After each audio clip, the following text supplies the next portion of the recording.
শাহজাদপুরে জমি অধিগ্রহণের ন্যায্য মূল্য ও পুনর্বাসনের দাবি গ্রামবাসীর। সিরাজগঞ্জের শাহজাদপুরে বন্যা নিয়ন্ত্রণ বাঁধ নির্মাণের জন্য সরকারিভাবে অধিগ্রহণকৃত জমির ন্যায্য মূল্য এবং পুনর্বাসনের দাবি জানিয়েছে গ্রামবাসী। উপজেলার রূপবাটি ইউনিয়নের আহমদপুরে জমি বাড়িসহ সকল স্থাপনার ন্যায্য মূল্যের দাবি এবং পুনর্বাসনের দাবি জানিয়ে মানববন্ধন ও বিক্ষোভ মিছিল করেছে গ্রামের কয়েকশত নারী পুরুষ। গত ২৮ এপ্রিল সোমবার বিকেলে রূপবাটি ইউনিয়ন পরিষদের সামনে আহমদপুর সড়কে জমি ও বাড়ির মালিক নারী পুরুষরা এক কর্মসূচি পালন করেন। উক্ত মানববন্ধনে আবু ইউসুফ, সাবেক ইউপি সদস্য আলমগীর হোসেন, মোহাম্মদ কিরামত সরকার, হাজী মোজাম্মেল মোল্লা, আব্দুল আলিম প্রামাণিক, আমিনা খাতুন, হাসিনা খাতুন, নাজমা বেগম সহ ভুক্তভোগী জমির মালিক ও তাদের পরিবারের সদস্যরা উপস্থিত ছিলেন।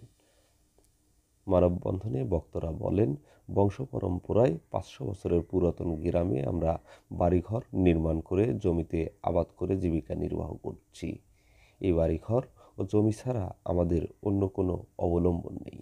এই সম্পত্তির ন্যায্য ক্ষতিপূরণ পেলে সেই টাকা দিয়ে আমাদের অন্যত্র জমি কিনতে হবে, অন্যথায় আমরা জমির ন্যায্য মূল্য না পেলে আমরণ অনশন করব। বক্তারা আরও বলেন, জমি অধিগ্রহণের সময় পুরনো রেকর্ড দেখে শতাংশ প্রতি ক্ষতিপূরণ ধরা হয়েছে, অথচ জমির বর্তমান মূল্য তার চেয়ে ১০-১২ গুণ বেশি।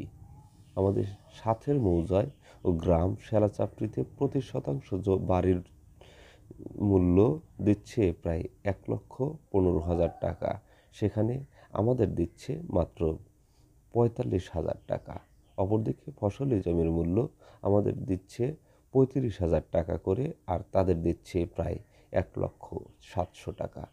এমন বৈষম্য নিরসনে আমাদের বর্তমান অভিভাবক উপজেলা নির্বাহী অফিসারের হস্তক্ষেপ কামনা করছি।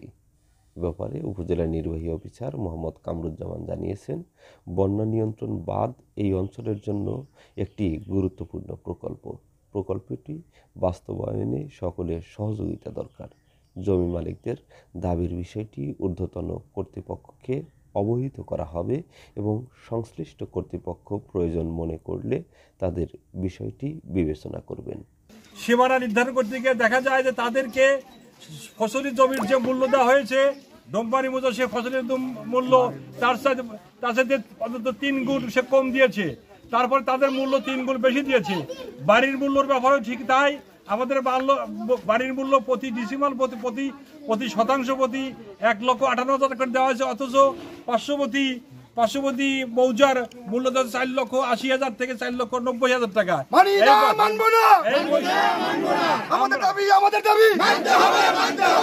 এই বৈষম্য দূর করার লক্ষ্যে আমরা আহমদপুর গ্রামবাসী, আমাদের মা ভগ্নীরা, বয়স্ক আবাল বৃদ্ধ বনিতা সবাই আমরা সোচ্চার হয়েছে এবং মানববন্ধনের আয়োজন করেছি এই জন্য যে আমরা এই ভিটামাটি কখনোই ছাড়বো না। আমাদের সঠিক মূল্য না দেওয়া পর্যন্ত কোনোভাবে এই ভিটামাটি ছাড়া আমরা অন্য অধিগ্রহণ কর্মকর্তা যেসব অবদাবাদের জন্য জমি অধিগ্রহণ করেছেন তার ন্যায্য মূল্য আমার এলাকাবাসী আমরা কেউ ওটা পাই নাই, যার কারণে আজকে আমাদের এই মানববন্ধন করতে বাধ্য হয়েছি। কারণ আমাদের জমির মূল্য অনেক কম দিয়েছে, সেই সাথে আমাদের পাশের গ্রাম শেলাচাপড়ি মৌজা আছে, ওটার মূল্য আমাদের থেকে ৩ থেকে ৪ গুণ বেশি দিয়ে